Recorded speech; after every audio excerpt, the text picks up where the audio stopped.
안녕하십니까. 오늘은 납땜을 어떻게 해야 되는지, 그 다음에 부품을 어떻게 빼야 되는지 잠깐 도구부터 사용하고 있는 도구부터 한번 설명을 하고 진행을 해볼까 합니다. 이게 납 흡입기입니다. 납 흡입기. 이건 비용적으로도 뭐 크게 비싸질 않고 뭐 납을 녹여서 흡입하는 기계죠. 이게 이렇게 납을 녹였을 때 납을 녹이고 이게 빨아내는 겁니다. 그래야지 이 부품이 쉽게 빠져나오는 거. 그 다음에는 이제 일자 고대라고도 하고 일자 인두기. 이제 일자 인두기는 여러 가지를 쓰는 경우가 많습니다. 왜 그러냐면 이렇게 납이 많이 묻어 있거나 납에 열을 많이 줘야 될 경우, 이런 경우에는 이런 고대의 끝을 이렇게 된 팁을 씁니다. 일반적으로 이 팁 자체는 세라믹 팁이라고 해서 변형이 안 되는데, 좀 싼 인두기는 이게 구리로 돼 있어서 이게 파먹습니다. 자꾸 이렇게 뭐랄까 이렇게 파집니다. 이게 세라믹 인두 팁은 그대로 이 원형 상태를 보존하는데, 구리로 만든 거 좀 싼 것은 이게 구멍이 자꾸 파집니다. 오랫동안 사용하다 보면. 그런데 이렇게 많이 열을 줘야 되는 부분에는 열 전달을 해야지 이 납이 충분히 녹기 때문에 이렇게 팁이 굵은 걸 씁니다. 그 다음에 아주 팁이 얇은 거, 그러니까 아주 정밀하게 납땜을 해야 된다든가 그런 것들은 이렇게 아주 정밀하게 납땜을 해야 되는 부분은 팁이 아주 얇은 걸 씁니다. 열을 많이 전달을 안 해도 충분히 납이 녹습니다. 이렇게 팁 형태에 따라서 여러 가지 그 녹이는 방법도 틀리고, 납을 묻히는 거, 그러니까 납에 접착시키는 방법도 다 틀립니다. 이런 방법도 있고, 이게 보면은 여기 이제 권총 타입으로 돼 있는 것도 있고요. 이게 권총 타입으로 돼 있는 것도 있고, 보통 이런 납 인두기는 보통 450도에서 약 600도까지의 열을 가합니다. 보통 납이 녹는 온도가 보통 400도 이상만 되면 납이 녹기 시작하는데, 보통 이런 것들은 쓰는 게 약 거의 600도까지도 올라옵니다. 이건 한번 내려놔 보고요. 그 다음에 이중기판으로 돼 있는 건 납이 흡입이 잘 안 됩니다. 예, 겉면만 녹지 깊은 속까지는 녹질 않습니다. 여기서 꽂아서 이중기판에 안으로 붙어서 납땜이 되어 있기 때문에 겉은 녹는데 속이 녹질 않습니다. 이거 한번 틀어볼까요?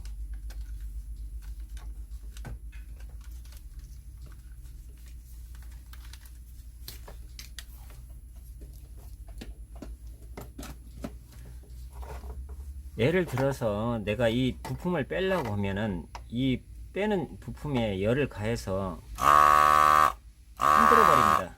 이게 흔들어 줍니다. 이게 이 양면에 기판이 이쪽에도 납이 묻어 있고 이쪽에도 납이 묻어 있기 때문에 계속 열을 가하면서 흔들어 줍니다. 이게 흔들어 주면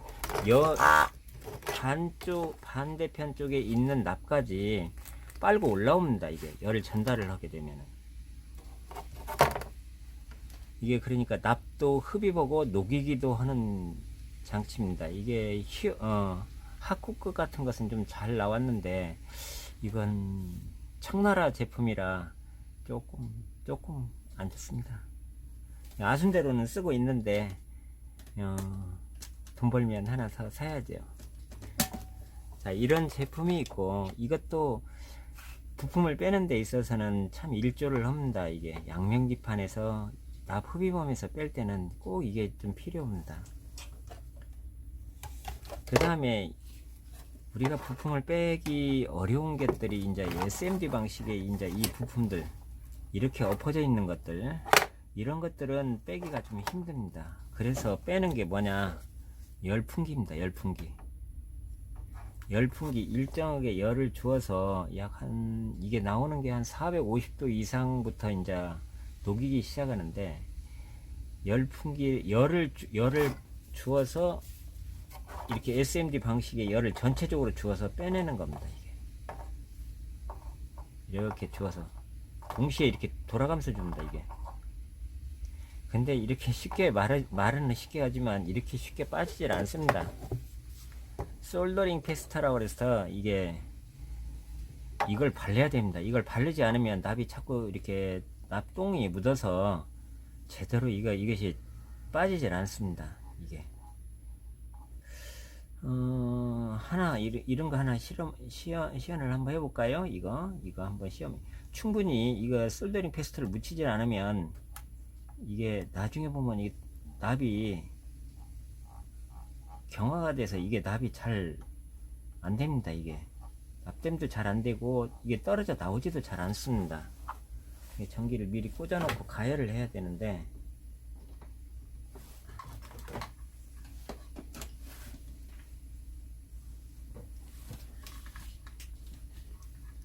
여기에 보면 보조 장치로 이런 것이 달려 있습니다. 이 열풍기 자체에 이런 것이 달려 있어서 온도를 내가 올리고 내리고 할 수도 있습니다. 지금 내가 450도까지 맞췄는데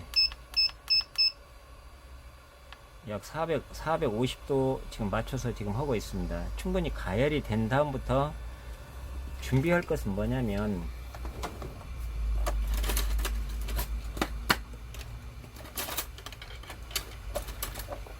이런 핀세트가 필요합니다. 열을 주었을 때는 살짝 드러낼 수 있는 핀세트가 필요한 거죠. 내가 납을 하기 좋은 방향으로 놓고 솔더링 페스트를 충분히, 내가 녹일 부분에 솔더링 페스트를 충분히 묻힌 다음에 한번 띄워 보겠습니다. 열이 지금 충분히 가열이 안 돼서.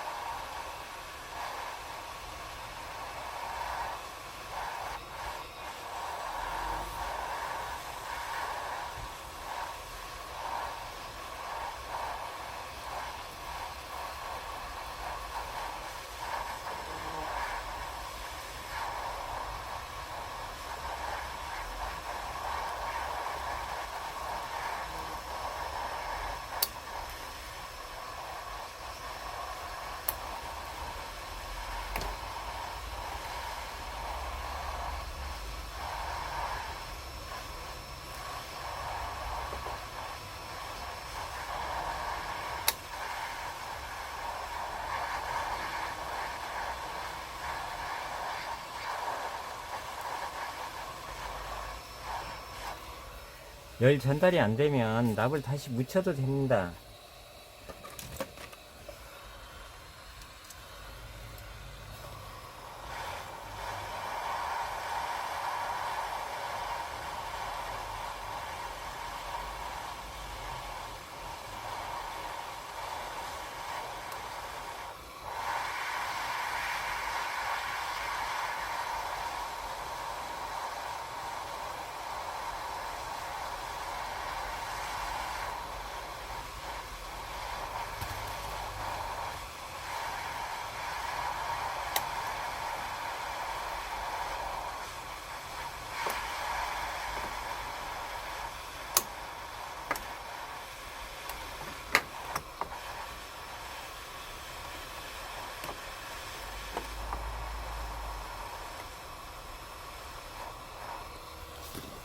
이렇게 납이 떨어졌으면 여기 보면은 상태가 굉장히 안 좋습니다.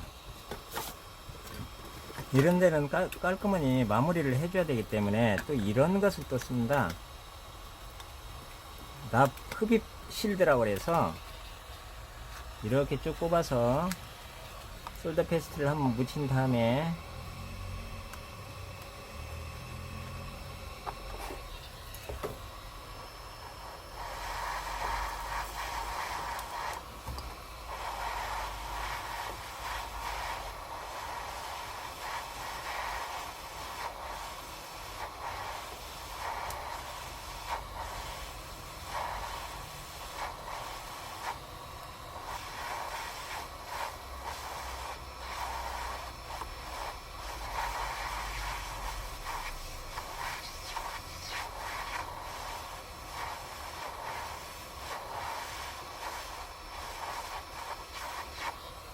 자, 이렇게 깔끔하니 정리를 해야지 내가 나중에 부속을 가를 때 이건 끄겠습니다. 나중에 부속을 가를 때 이 기판이 깔끔해야지 다시 이 기판 위에 이 IC가 올라갈 수 있습니다. 이렇게 깔끔하게 정리를 안 되면 나중에 기판이 올리기가 힘듭니다.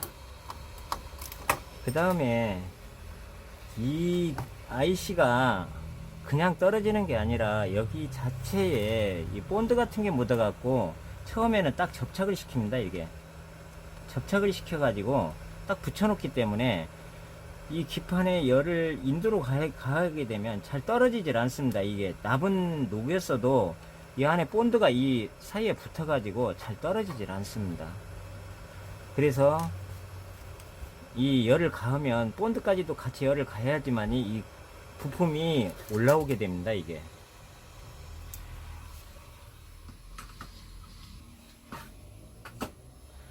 여기 보시면 이 드라이버 IC라든가 여기 마이콤 IC 이런 것도 다 뺄 수는 있습니다. 제대로 뭐 이쁘게 빼느냐 못 빼느냐 하는 것은 많은 경험도 필요하지만은 이 다 뺄 수가 있습니다. 빼낼 수가.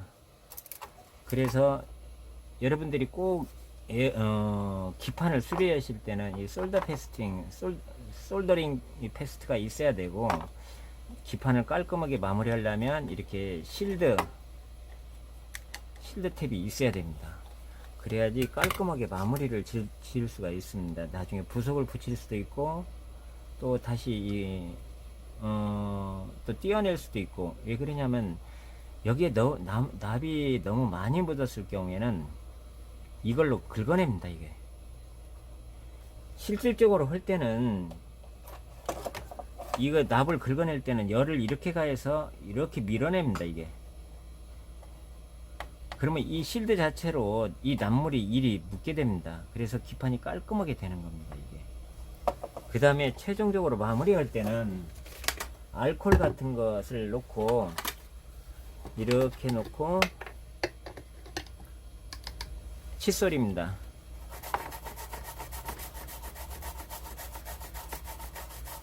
이렇게 하면은 마무리가 된 겁니다. 준비가 좀 부족해서 설명이 자세히 되진 않았을 것 같아서 죄송한데, 다음 영상에서는 내가 좋은 화면으로 이렇게 설명해 드리겠습니다.